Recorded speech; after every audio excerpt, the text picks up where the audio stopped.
Shalom, saudara-saudari yang terkasih dalam Tuhan. Bertemu lagi dengan saya. Jadi pada kesempatan kali ini saya akan memberitahukan atau menyampaikan buat kita semua tentang ajaran-ajaran Alkitab atau ajaran-ajaran yang bertentangan dengan Alkitab. Ya, ajaran-ajaran yang bertentangan dengan Alkitab. Baik, ada 15 kategori yang akan saya sampaikan pada kesempatan ini. Sebenarnya ada banyak yang bertebaran lagi di zaman sekarang, tapi semuanya itu bersumber dari sini. Semuanya itu bersumber dari ajaran-ajaran yang akan saya sampaikan nanti. Baik, kita akan mulai. Yang pertama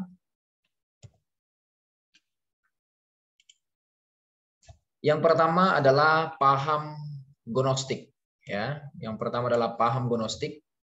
Jadi paham gnostik ini mengakui bahwa Yesus itu sebagai pernyataan dari wahyu Allah yang maha tinggi, tetapi menolak Yesus sebagai firman Allah yang menjadi manusia. Mereka menolak Yesus yang berinkarnasi menjadi manusia. Mereka menolak itu. Tapi mereka percaya bahwa Yesus itu sebagai pernyataan dari wahyu Allah yang maha tinggi. Nah, ajaran gnostik ini sebenarnya bersumber dari percampuran antara agama Timur, yaitu agama Mesir, yang dimana agama Mesir itu menyembah Dewi Isis dan Dewi Osiris.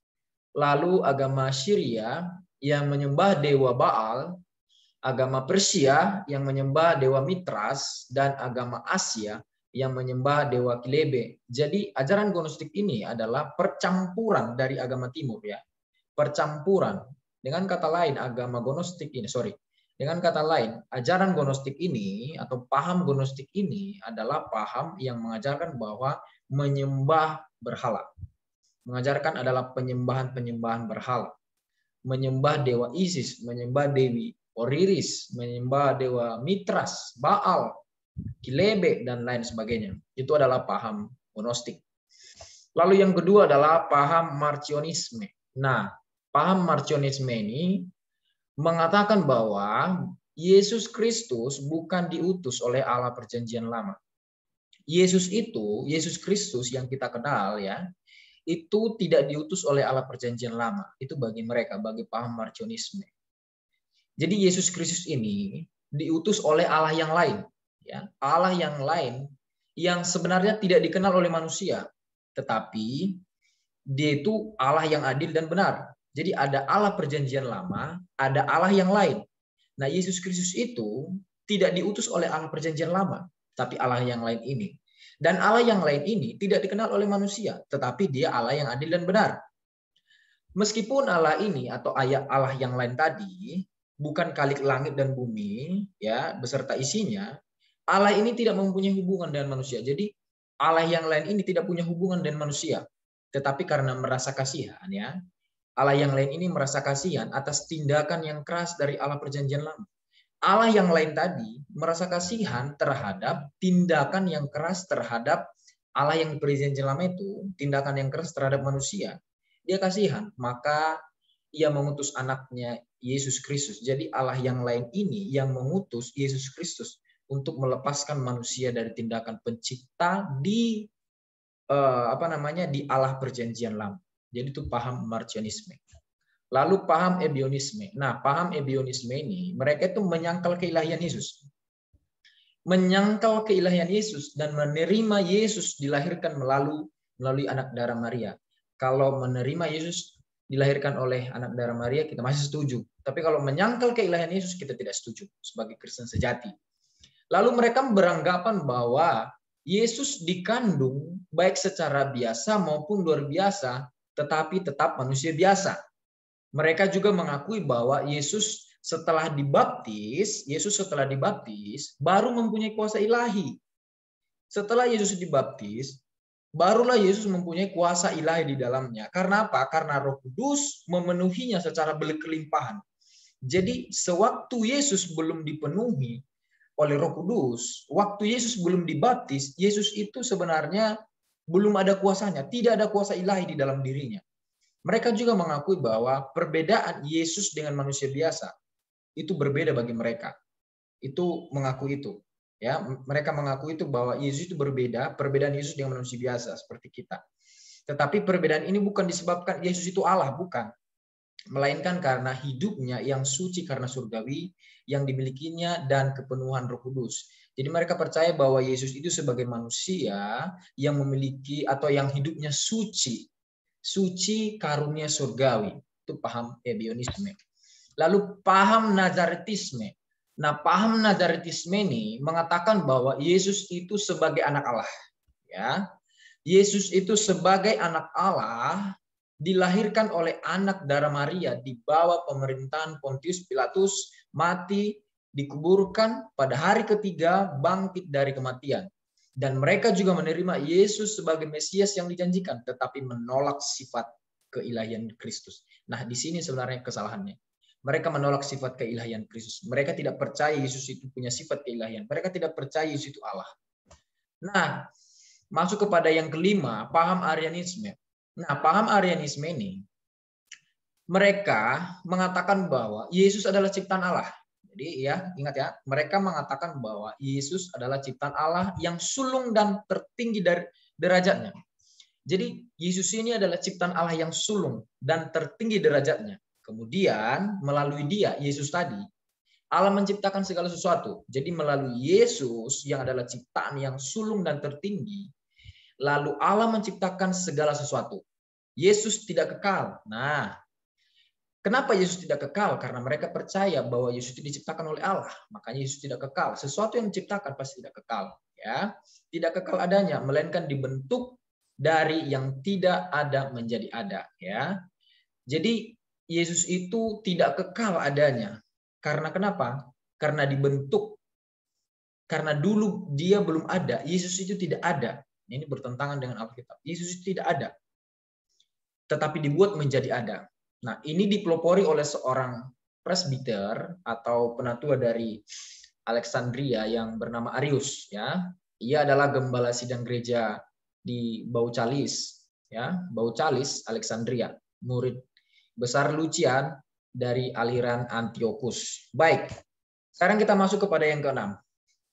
Paham Apollinarianisme.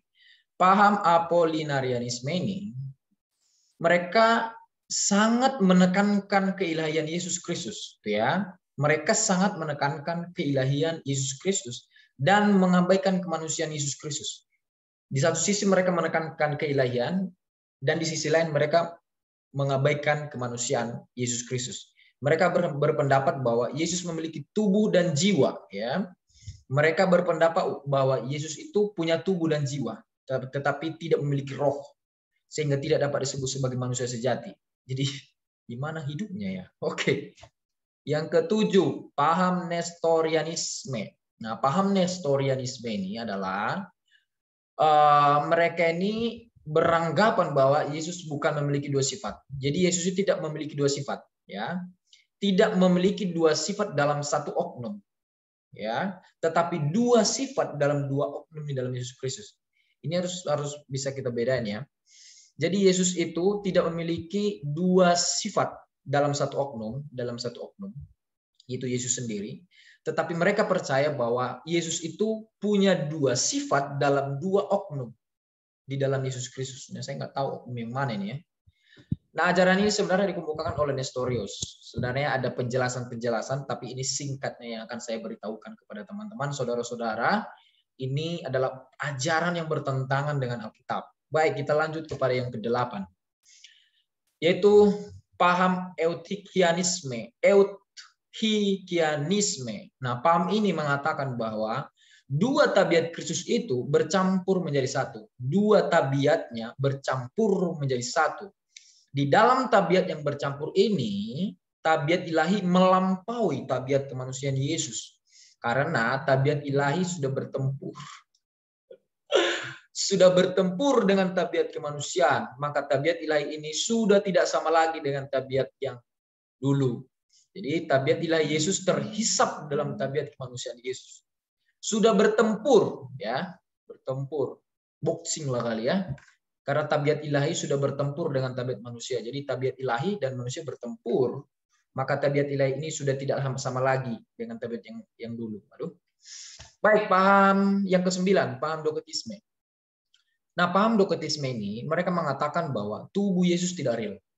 Ya, mungkin saja, ini mungkin anggapan-anggapan mereka, mungkin saja Yesus itu sebagai hantu. Mungkin saja sebagai hantu. Atau serupa dengan real, yaitu mempunyai daging, tulang, dan darah, tetapi kualitas dan unsur-unsurnya tidak sama dengan manusia. Jadi mereka nggak percaya tubuh Yesus itu real secara manusia, mereka nggak percaya. Tapi mereka juga mengemukakan satu pernyataan bahwa mungkin juga sebagai hantu, atau mungkin juga serupa dengan real, tapi real tapi yaitu mempunyai daging ya, tulang dan darah, tapi kualitasnya itu nggak sama dengan manusia biasa, nggak sama dengan kita, unsur-unsurnya tidak sama dengan layaknya kita sebagai manusia. Itu paham doketisme. Lalu kita masuk yang ke-10, paham sosirnusisme. Paham sosirnusisme ini mengatakan bahwa Yesus Kristus bukan Allah. Ini ngeri. Yesus Kristus bukan Allah, melainkan manusia biasa. Tapi mereka mengakui kesucian dan kelahiran Yesus Kristus. Yesus Kristus bukan Allah, tapi mereka mengakui bahwa Yesus Kristus itu suci, dan mereka mengakui juga akan kelahiran Yesus. Nah, golongan ini menerima baptisan roh yang istimewa pada Yesus. Jadi baptisan yang dilakukan oleh Yohanes terhadap Yesus, mereka mengakui itu, mereka menerima itu. Nah, karena ketaatan dalam kehidupan Yesus, teladan yang diperlihatkan dan hikmat ilahi yang dimiliki Yesus, maka Allah mengaruniakan kebangkitan. Jadi kalau Yesus tidak punya ketaatan dalam kehidupannya, tidak punya teladan yang baik dalam kehidupannya, sebenarnya Allah tidak akan membangkitkan dia. Allah tidak akan membangkitkan Yesus, itu paham mereka. Dan mereka juga mengakui bahwa jabatan Yesus sebagai raja, sebagai nabi, sebagai imam, manusia yang super dan disembah, itu paham sosirnusisme. Lalu kita masuk kepada paham yang ke-11, Mormonisme. Nah, paham Mormonisme ini, mereka mengatakan bahwa Yesus adalah saudara Lucifer. Wow. Yesus itu adalah saudara Lucifer, paham Mormonisme, yang dilahirkan karena hubungan antara Allah dan Maria. Nah, di situ sebenarnya ada huruf A ya. Hubungan antara Allah dan Maria. Oke. Hubungan antara Allah dan Maria. Yesus di Kana sebenarnya menikah dengan Marta dan Maria sehingga dapat melihat keturunannya sebelum disalibkan. Itu paham mereka. Jadi sebelum Yesus disalibkan, sebenarnya Yesus ini sudah menikah di Kana, ya. Yesus menikah dengan Marta dan Maria. Banyak banget istri Yesus ya. Ini paham Mormonisme ini. Baru kalaupun tidak, menurut mereka, kalaupun Yesus tidak menikah, minimal ia mempunyai hubungan istimewa, hubungan spesial, hubungan yang sangat spesial dengan Marta, Maria, dan Maria lainnya. Banyak banget ya. Allah lebih besar dari Kristus. Jadi Allah lebih besar dari Kristus. Kristus lebih besar dari Roh Kudus. Dan Joseph Smith adalah keturunan dari Tuhan Yesus. Wow, ngeri nih. Pasti nih Joseph Smith ini jago nih, hebat nih. Oke, kita masuk kepada yang ke-12, saksi Jehovah, paham saksi Jehovah. Nah, paham ini berpendapat bahwa Yesus adalah pribadi yang diciptakan. Yesus adalah pribadi yang diciptakan. Pada mulanya, menurut mereka, Allah menciptakan 2 malaikat, ya, yang mempunyai kuasa yang luar biasa. Pada mulanya, Allah menciptakan 2 malaikat yang mempunyai kuasa yang luar biasa. Malaikat pertama adalah Gabriel, malaikat kedua adalah Lucifer. Nah, Lucifer menantang Allah, ya. Karena dia menantang Allah, maka dia menjadi iblis. Sedangkan Gabriel taat. Karena dia taat, maka ia datang di tengah-tengah manusia menjadi Yesus Kristus yang mereka sebut. Wow, ngeri banget ya. Jadi pendirinya adalah seorang pedagang kain yang bernama Charles Tess. Baik, yang ke-13 adalah Christian Skins. Nah, golongan ini membedakan antara Yesus dan Kristus. Ya, menurut mereka Kristus itu bersifat kekal. Menurut mereka Kristus itu bersifat kekal, sedangkan Yesus hanya hayalan saja. Hayalan saja. Nah, itu paham mereka ya. Jadi Yesus itu hanya hayalan saja, tapi Kristus itu bersifat kekal. Dengan demikian ya, mereka menyangkal kemanusiaan Yesus Kristus. Mereka sangkal itu dan juga menyangkal kelahiran Yesus Kristus. Mereka nggak percaya Yesus itu lahir di dalam dunia ini. Mereka nggak percaya. Mereka menyatakan bahwa Yesus bukan Allah. Yesus bukan Allah, melainkan ide yang suci saja. Dia itu hanya ide yang suci saja. Ini pendirinya adalah Christian Skinner, adalah seorang wanita yang bernama Mary Baker Eddy.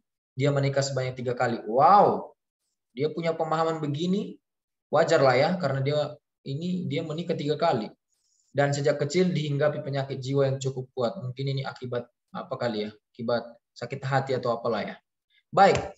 Yang ke-14 adalah paham liberalisme. Nah, paham liberalisme ini mereka mengatakan bahwa Yesus Kristus adalah teladan yang baik bagi manusia, guru yang agung di bidang etika, manusia yang sempurna. Saudara-saudara bisa lihat ya, teman-teman bisa lihat yang saya kasih warna itu ya. Jadi mereka berpendapat bahwa Yesus adalah teladan yang baik bagi manusia, guru yang agung di bidang etika, manusia yang sempurna.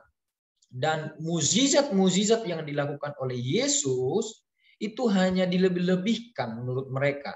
Itu hanya dilebih-lebihkan saja dan sebenarnya dapat diuraikan secara akal. Mukjizat dapat diuraikan secara akal. Bagaimana caranya?